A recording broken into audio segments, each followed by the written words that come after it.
اللہ فرما رہے ہیں اخذ اللہ میثاق النبیین لما آتیتکم من کتاب و حکمہ ثم جاءکم رسول مصدق لما معکم لتؤمنن بہ ولتنصرنہ، کہ اللہ تعالیٰ یہاں پر تمام نبیوں کی روحوں سے وعدہ لے رہے ہیں آپ صلی اللہ علیہ وسلم کی ذات پاک کے لیے، کہ اللہ فرما رہے ہیں تمام نبیوں کو کہ ہم تمہیں دنیا کے اندر کتاب و حکمت، نبوت اور رسالت عطا کر کے بھیجیں گے، لیکن اللہ فرما رہے ہیں کہ اگر تم میں سے کسی کے زمانہ نبوت کے اندر میرے آخر الزمان نبی حضرت محمد صلی اللہ علیہ وآلہ وسلم وہ مبعوث ہو جائیں اور ان کی نبوت کا اعلان ہو جائے، تو تم میں سے جو ان کا زمانہ پائے وہ ان پر ایمان بھی لے کر کے آئے اور ان کی مدد اور نصرت بھی کرے۔ یعنی اللہ تعالیٰ خود یہ انبیاء علیہ السلام سے وعدہ لے رہے ہیں کہ نبی آخر الزمان حضرت محمد صلی اللہ علیہ وآلہ وسلم کی جب نبوت کا اعلان ہوگا تو یہ اپنی شریعتوں کو چھوڑ کر کے رسول اللہ صلی اللہ علیہ وسلم کی پیروی کرنا شروع کر دیں گے۔ اسی کو تو امتی کہا جا رہا ہے۔ یعنی اس سے پتہ چل رہا ہے کہ اللہ تعالیٰ سب نبیوں سے یہ وعدہ لے رہے ہیں کہ آپ صلی اللہ علیہ وسلم کا امتی ہونا اگر پڑے تو ان کو قبول کرنا پڑے گا۔ اور اسی کی تائید کے اندر حدیث پاک حضرت علی کرم اللہ وجہہ الشریف ان سے روایت ہے، فرمایا لم یبعث اللہ عز وجل نبیا آدم فمن بعدہ الا اخذ علیہ العہد فی محمد صلی اللہ علیہ وسلم لئن بعث وهو حی لیؤمنن بہ ولینصرن وَيَأْمُرُهُ وَيَأْخُذُ الْعَهْدَ عَلَىٰ قَوْمِهِ فَقَالَ وَإِذْ أَخَذَ اللَّهُ مِيثَاقَ النَّبِيِّينَ۔ یہ تفسیر تبری علامہ ابن جریر تبری رحمہ اللہ تعالیٰ کی، جن کے متعلق مرزا قادری نے لکھا کہ علامہ ابن جریر تبری رحمہ اللہ یہ رئیس المفسرین ہیں اور ائمہ حدیث میں سے ہیں، وہ اس کو نقل کرنے والے ہیں، اور حضرت علی کرم اللہ وجہ الشریف وہ اس کو روایت کرنے والے ہیں۔ آپ صلی اللہ علیہ وسلم نے کیا فرمایا کہ اللہ تعالیٰ نے آدم علیہ السلام اور تمام انبیاء علیہ السلام سے میرے متعلق یہ وعدہ لیا کہ اگر نبیوں میں سے کوئی بھی نبی میرا زمانہ پالے اور وہ زندہ ہو تو اس کو میرے اوپر ایمان لانا پڑے گا اور میری مدد اور نصرت کرنی پڑے گی، محمد صلی اللہ علیہ وسلم کی مدد اور نصرت کرنا پڑے گی۔ تو اس حدیث سے بھی پتہ چلا کہ اللہ تعالیٰ نے سب نبیوں سے وعدہ لیا آپ صلی اللہ علیہ وسلم کی مدد اور نصرت کرنے کا اور آپ صلی اللہ علیہ وسلم پر ایمان لانے کا۔ تو عیسیٰ علیہ السلام اللہ تعالیٰ نے ان کے ذریعے سے اس وعدے کو پورا کروا دیا کہ عیسیٰ علیہ السلام جب دنیا میں دوبارہ تشریف لے کر کے آئیں گے تو اپنی طرف سے ذاتی طور پر اور باقی تمام انبیاء علیہ السلام ان کی طرف سے وکالت کے طور پر آپ صلی اللہ علیہ وسلم پر ایمان لے کر کے آئیں گے اور اس وعدے کو پورا فرمائیں گے۔ اس پر قادیانی ایک اعتراض کرتے ہیں، وہ کیا؟ وہ کہتے ہیں کہ یہ کیسے ہو سکتا ہے کہ سیدنا عیسیٰ علیہ السلام نبوت ان کے پاس ہو، وہ نبی کی حیثیت رکھتے ہیں اور اس کے باوجود وہ اپنی نبوت یعنی شریعت چلا نہیں سکتے؟ تو اس کا سادہ سا جواب یہ ہے کہ اللہ تعالیٰ نے جب باقی شریعتوں کو منسوخ کر دیا تو وہ اپنی شریعت کیوں کر چلائیں گے؟ جب نبی کریم صلی اللہ علیہ وسلم نے ارشاد فرما دیا کہ وہ خود بھی اسلام پر عمل کریں گے اور پوری دنیا کے اندر اسلام کو پھیلائیں گے، تو پھر یہ سوال کیوں کر پیدا ہو سکتا ہے؟ اور یہ سوال کرنا کہ کیا ایسا ہو سکتا ہے کہ نبوت کے ہوتے ہوئے اپنی شریعت کو نہ چلایا جائے؟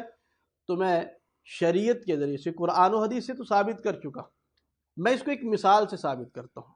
اس کی مثال ایسے سمجھیے کہ جیسا کہ پاکستان کا صدر ہے، اگر وہ سعودی عرب چلا جاتا ہے، سعودی عرب جا کر کے بھی تو یہ صدر تو رہے گا، لیکن سوال یہ ہے کہ کیا وہاں پر صدارت چلائی جا سکتی ہے؟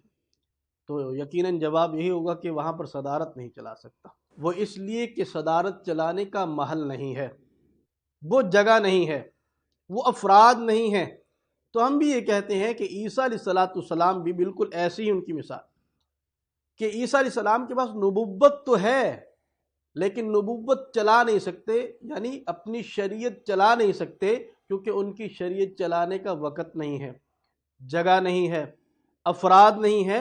اب اس پر ہم مرزا قادیانی کی عبارت کو دیکھ لیں، کیونکہ قادیانی نہ تو قرآن کو مانتا ہے، نہ حدیث کو مانتا ہے، اور نہ ہی امت مسلمہ کے اکابرین کو، ائمہ، مفسرین، محدثین، مجددین، ان میں سے کسی کو نہیں مانتا۔ تو قادیانی کو تو کم سے کم ماننا چاہیے۔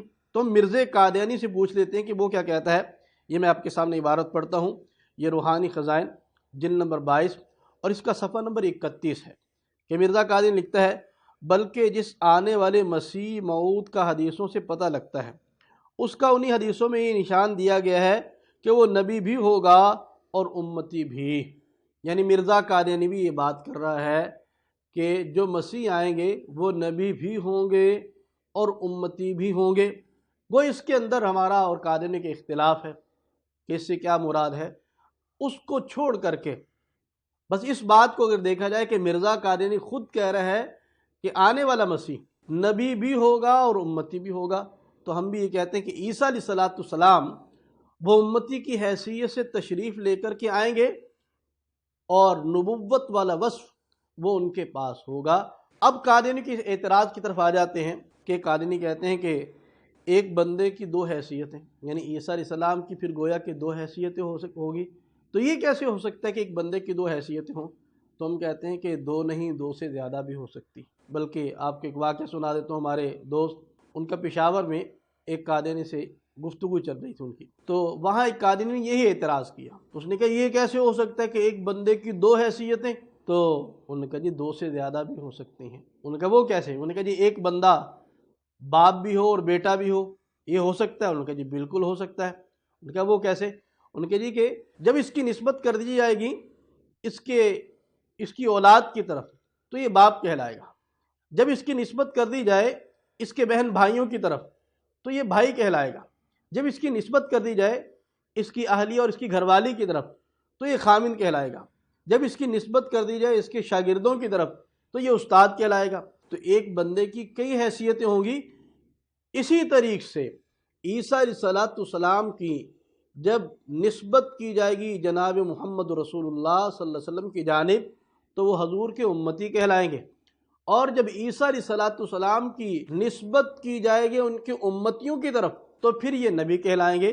ہم نے تو جو قادری نے اعتراض کیا کہ عیسیٰ علیہ السلام وہ نبی ہوں گے، وہ امتی ہوں گے، یا نبی اور امتی دونوں ہوں گے، تو ہم نے جواب دے دیا۔ اب ہم قادیانی سے سوال پوچھتے ہیں کہ تمہارے نزدیک وہ عیسیٰ علیہ السلام کی کیا حیثیت ہے؟ تم اس کے متعلق کیا کہتے ہو کہ تم اس کو نبی مانتے ہو یا امتی مانتے ہو؟ جو بھی مانیں گے تو مرزا قادیانی ان کو پھنسا کر کے چلا گیا ہے۔ اگر کوئی قادیانی یہ کہے کہ عیسیٰ علیہ السلام وہ امتی ہیں، یعنی مسیح امتی ہے، تو بقول مرزا قادیانی کے یہ مرزائی کافر ہے۔ اور اگر کوئی قادیانی یہ کہے کہ مسیح جو ہیں وہ نبی کی حیثیت سے آئیں گے تو بقول مرزا قادیانی کہ ایسا مرزائی جو ہے وہ رسول اللہ صلی اللہ علیہ وسلم کے حکم کی نافرمانی کرنے والا ہے۔ میں دونوں حوالے آپ کے سامنے پڑھ دیتا ہوں۔ یہ مرزا قادیانی لکھتا ہے اپنی کتاب میں، یہ روحانی خزائن جلد نمبر 3 اور صفحہ نمبر اس کا 59 ہے۔ تو کہتے ہیں اس کا اول جواب تو یہی ہے کہ آنے والے مسیح کے لیے ہمارے سید و مولا نے نبوت شرط نہیں ٹھہرائی، بلکہ صاف طور پر یہی لکھا ہے کہ وہ ایک مسلمان ہوگا اور عام مسلمانوں کے موافق شریعت فرقانی کا پابند ہوگا۔ اور دوسری جگہ کیا لکھا؟ یہ حوالہ ہے جلد نمبر 3 اور صفحہ نمبر 249۔ امتیوں کو خوشخبری دی گئی کہ ابن مریم جو آنے والا ہے وہ تم میں سے ہی ہوگا اور تم میں سے ہی پیدا ہوگا۔ تو دوسرے لفظوں میں اس فکرے کے یہ معنی ہوئے کہ وہ ابن مریم جو آنے والا ہے کوئی نبی نہیں ہوگا بلکہ فقط امتی لوگوں میں سے ایک شخص ہوگا۔ یعنی مرزا قادیانی دونوں حوالوں سے یہ بات پتہ چلتی ہے کہ رسول اللہ صلی اللہ علیہ وسلم نے جو ارشاد فرمایا تو اس میں یہ بات وعدے کی کہ جو مسیح ہوگا وہ فقط ایک امتی ہوگا اور عام مسلمانوں کی طرح وہ فرقانی احکامات پر عمل کرنے والا ہوگا۔ یعنی ایک امتی، فقط امتی، مرزا کے الفاظ ہے کہ فقط امتی ہوگا، یعنی نبی نہیں ہوگا۔ اب اگر کوئی قادیانی مرزے کو نبی مانے تو وہ مرزا قادیانی کی تحریر کے مطابق حضور صلی اللہ علیہ وسلم کے فرمان کی نافرمانی کرنے والا ہے اور آپ علیہ السلام کے حکم عدولی کرنے والا ہے۔ اور اگر کوئی قادیانی مسیح کے متعلق امتی کہے کہ وہ نبی نہیں ہے، صرف امتی ہے، تو اس کے متعلق مرزا قادیانی کیا لکھتا ہے؟ اور کہتا ہے جو شخص امتی کی حقیقت پر نظر غور ڈالے گا وہ ببداہت سمجھ لے گا کہ حضرت عیسیٰ علیہ السلام کو امتی قرار دینا ایک کفر ہے، یہ روحانی خزائن جلد نمبر 21 صفحہ نمبر 364۔ تو اب مرزا قادنی یہ لکھ رہا ہے کہ جو بندہ مسیح کو، عیسیٰ علیہ السلام کو امتی قرار دے گا تو وہ بندہ کافر ہو جائے گا۔